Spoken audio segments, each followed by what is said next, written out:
அடே சாமி, யோ சத்திரபதி, நீ சாதாரண ஆள் இல்லையா, பயங்கரமான ஆள். உனக்கு இருக்கிற டேஸ்ட்டு தனி ரகம்தான். போடு, மனுஷன் வாழலாம், அதுக்கு நீ இப்படியா அனுபவிச்சுட்டு வாழ்ந்துட்டு போயிருப்ப. நீ வெறித்தனமான ஆள் தான். அதனால தான் உன்னால் வந்து இவ்வளோ தூரம் எல்லாமே பண்ண முடிஞ்சிருக்கு. You are great. இங்கே இருக்கிறவங்க ஏன் எல்லோரும் சத்ரபதி சிவாஜியை பற்றி பெருமையாகவே பேசிகிட்டு இருக்காங்க, எல்லோரும் ஏன் அவரையே பேசுகிறாங்கங்கிறது எனக்கு ஒவ்வொரு இடத்துக்கும் போக போக தான் அதோட ஆர்வத்தை இன்னும் தூண்டிக்கிட்டே இருக்குது. எனக்கெலாம் எந்த நாள் கணக்கெலாம் கிடையவே கிடையாது. இவன் வந்து ஒத்துழைக்கவே மாட்டேங்கிறான், என்ன பண்ணுறதுன்னு தெரில. இங்கே பாருங்கள், ட்ரெயின் எவ்வளோ அழகாக போயிட்டுருக்கு பாருங்கள். இதுதான் அந்த டனலுக்குள்ளே போகும். செம்ம அழகாக இருக்குங்க அந்த டனல்லேருந்து வெளில வரதை பார்க்குறப்போ.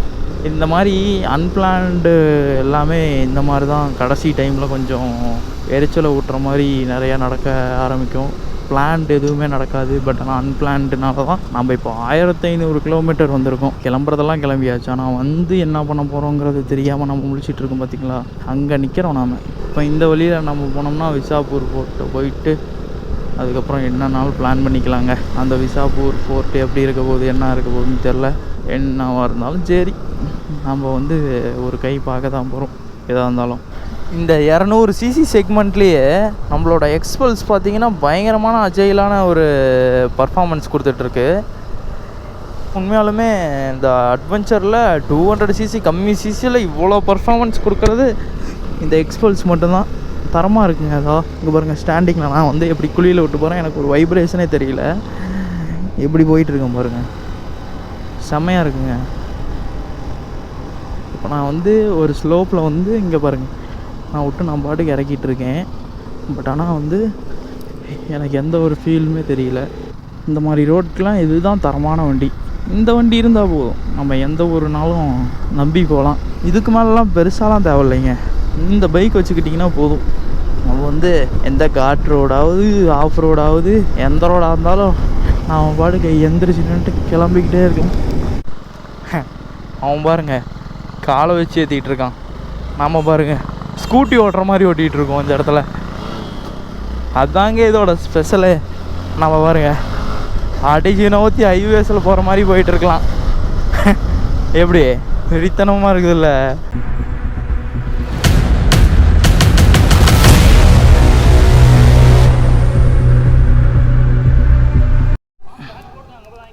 அவ்வளோதான் கைஸ், கிளம்பியாச்சு. இப்போ பார்த்தீங்கன்னா நம்ம எக்ஸ்பல்ஸ் எடுத்துட்டோம். எக்ஸ்பல்ஸ் அட்வென்ச்சர் ப்ரோ இதில் தான் இன்றைக்கி நம்ம வந்து நம்ம vlog ஸ்டார்ட் பண்ண போகிறோம். அண்ட் டே 6 எங்கெல்லாம் போகிறோம், என்னெல்லாம் பண்ணுறோம் அப்படிங்கிறது தெரில. ஆன் தி வேல என்னென்ன இருக்கோ அதை அப்படியே பார்த்துட்டு போகிறது தான் இன்றைக்கான பிளானு. லோனாவாலாலேருந்து தாமினி கார்ட்ஸ் போயிட்டு தாமினி கார்ட்ஸில் வந்து டென்ட்டு போட்டு அதுக்கப்புறம் நம்மளோட கோவா ட்ரிப்பை பிளான் பண்ணியிருக்கோம். ஆனால் அதுக்குள்ளே வந்து நமக்கு என்னெல்லாம் நடக்க போகுது, என்ன சோதனைகள்லாம் வரப்போகுது அப்படிங்கிறது தெரியல. நம்ம பெட்ரோலை போட்டுட்டு அடுத்தது எங்கே போகிறதுன்னு தெரியலையேங்க. 590 அவ்வளோதான் அந்த லைன். ஓகே, 5 அவ்வளோதான் வந்துச்சு. 6 லிட்ரு இல்லைடாப்பா, என்னன்னாலும் அவன்கிட்டே கொடுத்துட்றான், எனக்கு தெரிலடாப்பா. இங்கே பயங்கர குழப்பமாக இருக்கே. ஏன்னா இந்த வழி ஃபுல்லாகவே நம்ம லோனாவாலாவே பார்த்தாச்சு. இந்த கேங்கில் புதுசாக வந்தாங்க இல்லையா 4 வண்டி, அவங்க மட்டும்தான் இந்த லோனாவாலா பார்க்கல. அவங்க அதுவும் இல்லாமல் அதை முடிச்சுட்டு ஃப்ரைடே நைட்டு தான் ஆக்சுவலாக அவங்க வந்து கோவா போகிற மாதிரி பிளான் பண்ணியிருக்காங்க. நம்ம தான் 3 நாளைக்கு முன்னாடியே வந்துட்டோம். அதுவும் இல்லாமல் நம்ம கூட வந்த ஃப்ரெண்டு 2 பேர் வந்து அவங்க நேற்றே கிளம்பிட்டாங்க. சந்துரு அவன் இன்னொரு ஃப்ரெண்டு வந்து அவன் ட்ரெயின் ஏறிட்டான். இப்படி ஒவ்வொருத்தராக இப்படி நடுவில் அவங்களுக்கு ஒர்க்கு அவங்க கம்பெனியில் வந்து கொஞ்சம் ப்ரெஷர் அதிகமாக போடுறதுனால எதுவும் பண்ண முடியல. என்ன ப்ரோ பண்ணுறது, இவன் பிளானை வந்து என்னை சாவடிக்கிறான் ப்ரோ. எனக்கெலாம் எந்த நாள் கணக்கெலாம் கிடையவே கிடையாது. இவன் வந்து ஒத்துழைக்கவே மாட்டேங்கிறான், என்ன பண்ணுறதுன்னு தெரில. வா நம்ம விசாப்பூர் ஃபோர்ட்டை பார்த்துட்டு போகலாம். விசாப்பூர் ஃபோர்ட்டை பார்த்துட்டு அதுக்கப்புறமேட்டு எதுனாலும் பிளான் பண்ணிக்கலாம். நம்ம வந்து இப்போ விசாப்பூர் ஃபோர்ட் வந்து ஒரு 15 கிலோமீட்ரு. அதுக்கு இப்போது நம்ம கிளம்பிட்டோம். எல்லாம் எடுத்தாச்சு தான், ஹேங் பேகு ரைடிங் ஜாக்கெட்டு எல்லாமே எடுத்தாச்சுப்பா, ஒன்றும் பிரச்சனை இல்லை. இதுக்கு ஒன்ஸ் போய் பார்த்துட்டு வரட்டும் அப்படின்ட்டு போய்க்கிறோம். அவன் பார்க்குறதுக்கு போயிருக்கான் செக் பண்ணுறதுக்கு. ஏன்னா செக் பண்ணவே இல்லை, பெட்ரோல் அடிச்சுட்டு எல்லாருமே அப்படியே கிளம்பிட்டோம். இப்போ வந்து நம்ம விசாப்பூர் ஃபோர்ட் அப்படிங்கிற ஊருக்கு போக போகிறோம். அந்த ஃபோர்ட்டை பார்த்துட்டு அங்கேருந்து நம்ம வந்து ஊருக்கு கிளம்பலாமா இல்லை கோவா போகலாமா அப்படிங்கிற பிளான் எதுவுமே இன்னும் என்ன பண்ணுறதுனே தெரில. ஏன்னா நேற்று வந்து மும்பையில் கொஞ்சம் அப்செட் ஆகிட்டாங்க நிறையா பேர், அதுவும் ஒரு ரீசனு. அப்புறம் வந்து இன்னும் நிறையா ரீசன் இருக்குது. அதனால் வந்து ஒவ்வொருத்தரும் ஒவ்வொரு கமிட்மெண்ட்டில் போனதுனால யாராலையும் இந்த ரைடை ஃபுல்ஃபில் பண்ணவே முடியல. இங்கே பாருங்கள், ட்ரெயின் எவ்வளோ அழகாக போயிட்டுருக்கு பாருங்கள். இதுதான் அந்த டனலுக்குள்ளே போகும். செம்ம அழகாக இருக்குங்க அந்த டனல்லேருந்து வெளில வரதை பார்க்குறப்போ. ஆக்சுவலாக அதை வந்து நம்ம கவர் பண்ணோம், போட்டிருப்பேன்னு நினைக்கிறேன், அதை பார்த்துருப்பீங்க. ஆனால் சரியாக இருந்துச்சுங்க அந்த டனலில் வந்து வர ட்ரெயின் வியூ, பயங்கரமாக இருந்துச்சு. இப்போ நம்ம வந்து கிட்டத்தட்ட 15 கிலோமீட்டர் ட்ராவல் பண்ணுறோம் நம்ம லோனாவாலாலேருந்து அந்த விஷாப்பூர் போர்ட் அப்படிங்கிற ஏரியாவுக்கு. அங்கேருந்து நம்ம வந்து பூனே வழியாக பெங்களூர் போகிறோமா இல்லை கோவா போகிறோமா அப்படிங்கிறது தெரில. எனக்கு தெரிஞ்சு நாம் பெங்களூர் தான் போவோம்னு நினைக்கிறேன். கோவா வந்து ஏற்கனவே பார்த்தாச்சு, பெரிய ஈர்ப்பு இல்லை கோவா மேலே. ஏன்னா கோவாங்கிறது கொஞ்சம் நல்ல ஒரு வைபிங்காக இருக்கணும், எல்லா பாய்ஸும் சேர்ந்து போய் அந்த இடத்த என்ஜாய் பண்ணால் தான் என்ஜாய் பண்ண முடியும். நானும் அவனும் மட்டும் போனோம்னா அதை வந்து ஃபுல்ஃபில் பண்ண முடியாது. அதனால் என்ன பண்ணுறதுன்னு தெரியாமல் நாங்கள் வந்து தவிச்சிட்டு இருக்கோம். ரொம்ப வெக்ஸ் ஆகுது. இந்த மாதிரி அன்பிளான்டு எல்லாமே இந்த மாதிரி தான் கடைசி டைமில் கொஞ்சம் எரிச்சலை ஊட்டுற மாதிரி நிறையா நடக்க ஆரம்பிக்கும். பிளான்டு எதுவுமே நடக்காது. பட் ஆனால் அன்பிளான்டுனால தான் நம்ம இப்போ 1500 கிலோமீட்டர் வந்திருக்கோம். கிளம்புறதெல்லாம் கிளம்பியாச்சு, ஆனால் வந்து என்ன பண்ண போகிறோங்கிறது தெரியாமல் நம்ம முழிச்சிட்டு இருக்கோம். பார்த்திங்களா, அங்கே நிற்கிறோம் நாம். இப்போ இந்த வழியில் நம்ம போனோம்னா விசாப்பூர் ஃபோர்ட்டு போயிட்டு அதுக்கப்புறம் என்னன்னாலும் பிளான் பண்ணிக்கலாங்க. அந்த விசாப்பூர் ஃபோர்ட்டு எப்படி இருக்க போகுது என்ன இருக்க போகுதுன்னு தெரில. என்னவாக இருந்தாலும் சரி, நம்ம வந்து ஒரு கை பார்க்க தான் போகிறோம் எதாக இருந்தாலும். இப்போ நான் வந்து சோலோ ரைடாக வந்திருந்தேன்னா இந்த பிரச்சனைலாம் நடந்திருக்காதுன்னு நினைக்கிறேன். ஏன்னா இப்போ நாம் வந்து நம்மளோட ஒரு பிளான்னா நம்ம அதை தனிப்பட்ட முறையில் எடுத்துக்கலாம். அதே ஒரு குரூப் ரைடு அந்த மாதிரினா நம்ம வந்து நம்மளால் அந்த போச்சுரா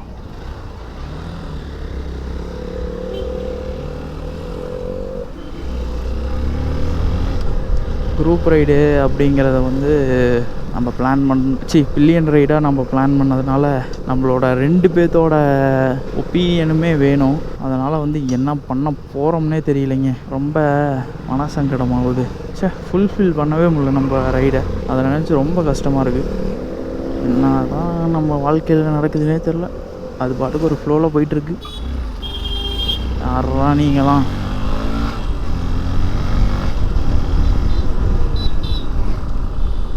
என்னடா ஊர் இது இப்படி இது? அப்பா எவ்வளோ பேர் இருக்கிறீங்க. சத்ரபதி சிவாஜி மகாராஜ் கி ஜெய். அம்பேத்கரு, காந்திகரு, எல்லா கருவும் இங்கே இருக்கிறாங்க. நல்ல ஒரு பெரிய ஊர் போலது லோனாவாலா. ஆண்டி வேலை எதுனாலும் யோசிக்கலாம், ஒரு கை பார்த்துடலாம் எல்லாமே. பட் ஆனால் நம்மளோட ஆள் வந்து கொஞ்சம் கோஆப்ரேட் பண்ண மாட்டேங்கிறாங்க. நம்மளோட கோ ரைடர் மட்டும் ஒத்துழைச்சாருன்னா எல்லாமே பார்க்கலாம். இல்லை அவ்வளோ நாள்லாம் தாக்கு பிடிக்க முடியாது, அதை பண்ண முடியாது இதை பண்ண முடியாதுங்கிறோம். சரி, அப்படிங்கிறப்போ நம்ம எதுவும் காசு வந்து யார்ட்டையும் கூட வாங்கிக்கலாம்.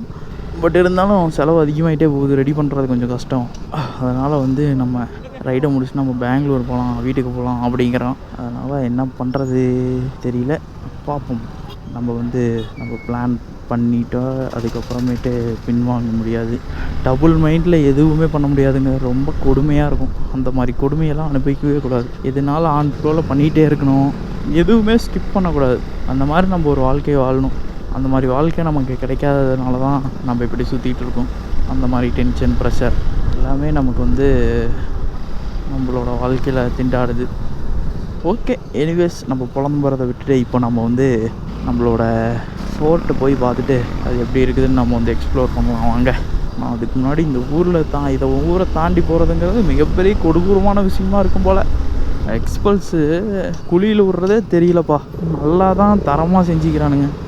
இந்த 200cc செக்மெண்ட்லேயே நம்மளோட எக்ஸ்பல்ஸ் பார்த்திங்கன்னா பயங்கரமான அஜைலான ஒரு பர்ஃபார்மன்ஸ் கொடுத்துட்ருக்கு.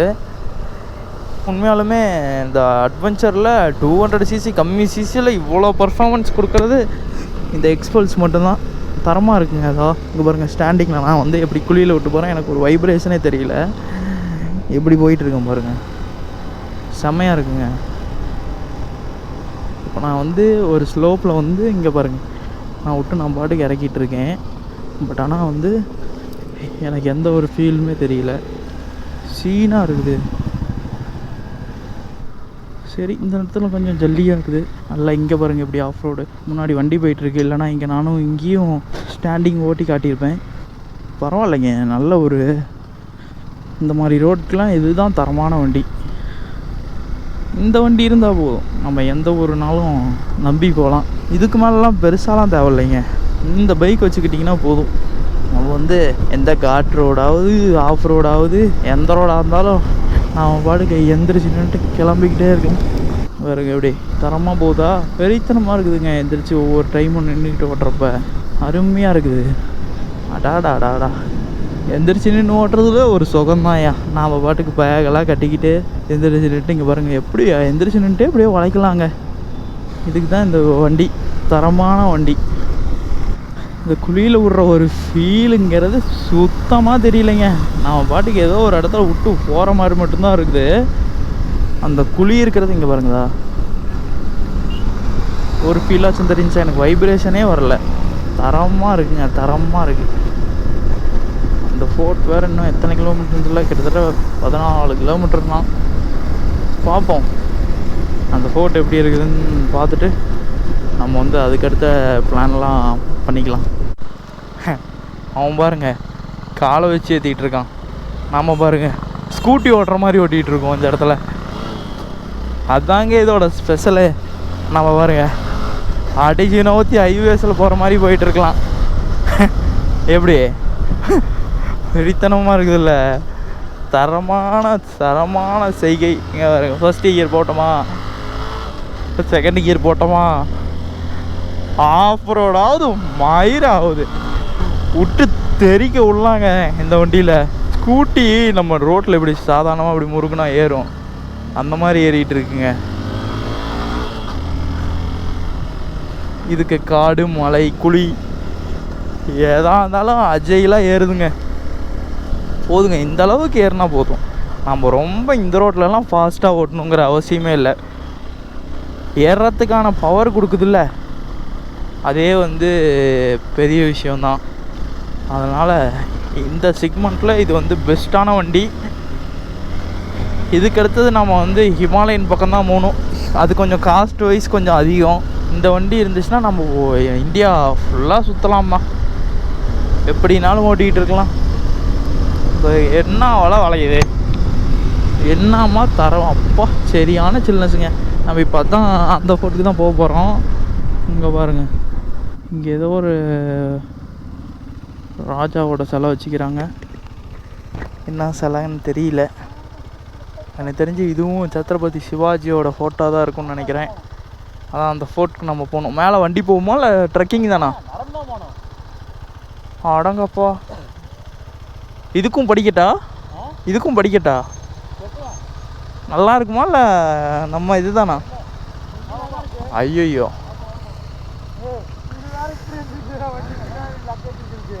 கொடுமாடா சாமி. இதுலேயுமா என்னோட காலு கையெல்லாம் உடைக்க போகிறீங்க ஏங்க? இதுவும் சத்ரபதி சிவாஜியோட சாம்ராஜ்யத்துக்குள்ளே வர ஃபோர்ட்டு தாங்க. இதுவும் நம்ம ஆளோட, இது கொஞ்சம் ஃபேமஸான ஃபோர்ட்டுன்னு நினைக்கிறேன்.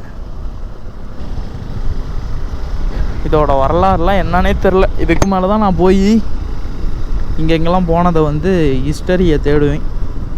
ஸ்டோரியை தேடி அதோட பெருமையெல்லாம் படித்து திருப்பி அடுத்த வருஷம் வந்து உங்கள்கிட்ட அதோட பெருமையெல்லாம் பேசுவேன்.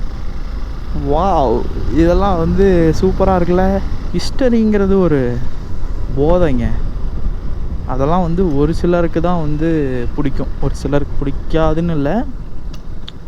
நாட் லைக் இந்த மாதிரி இடத்துக்குலாம் வந்து ஒரு சிலரால் மட்டும்தான் வர முடியும். ஒரு சிலருக்கு ஃபால்ஸ் பிடிக்கும், ஒரு சிலருக்கு பீச் பிடிக்கும், ஒரு சிலருக்கு வந்து நம்ம ஒவ்வொரு இடம், நம்ம பழைய காலத்து அரசர்கள் மனிதர்கள் வாழ்ந்த இடத்துக்கு போகணும், அங்கே அவங்க அப்படி வாழ்ந்துருக்காங்க அப்படிங்கிற ஒரு இப்படிலாம் இருந்திருக்காயா அவன், அந்த அளவுக்கு அவன் அறிவாளியாக இருந்திருக்கான் அப்படிங்கிற மாதிரி அந்த மாதிரி ட்ராவல் பண்ணுவாங்க. இன்னொருத்தர் வந்து ஃபுல்லாக கொஞ்சம் சில் கிளைமேட்டில் இருக்கிற இடத்துக்கு போய் ட்ராவல் பண்ணுவாங்க. இன்னொரு 5வது வகை எப்படின்னா ஃபுட்டுக்காக ட்ராவல் பண்ணுவாங்க. ஒவ்வொரு ஊர்லேயும் என்னென்ன ஃபுட் இருக்குது அப்படிங்கிறதுக்காக ட்ராவல் பண்ணுவாங்க. ட்ராவல் மொத்தம் 5 வகை தான். இன்னொரு வகை இன்னும் வேறெல்லாம் என்ன வகை இருக்குதுன்னு தெரியல. ட்ராவல் வேறு என்னென்னலாம் வகையாக இருக்குது அப்படின்னு தெரில. எனக்கு தெரிஞ்சது அந்த 5 வகை மட்டும்தான். இன்னும் வேறு ஏதாவது இருந்துச்சுன்னா எனக்கு மறக்காமல் சொல்லுங்கள், நானும் தெரிஞ்சுக்கிறேன். பரவாயில்லைங்க, 3வது கீர்லேயும் ஏறுது. பவர் நல்லதாங்க கொடுக்குது. இன்னும் 2வது கீர் போட்டோம்னாலும் தலையும் குதிரை மாதிரி கிணைக்கிறான், நல்லா பறக்க விடுது.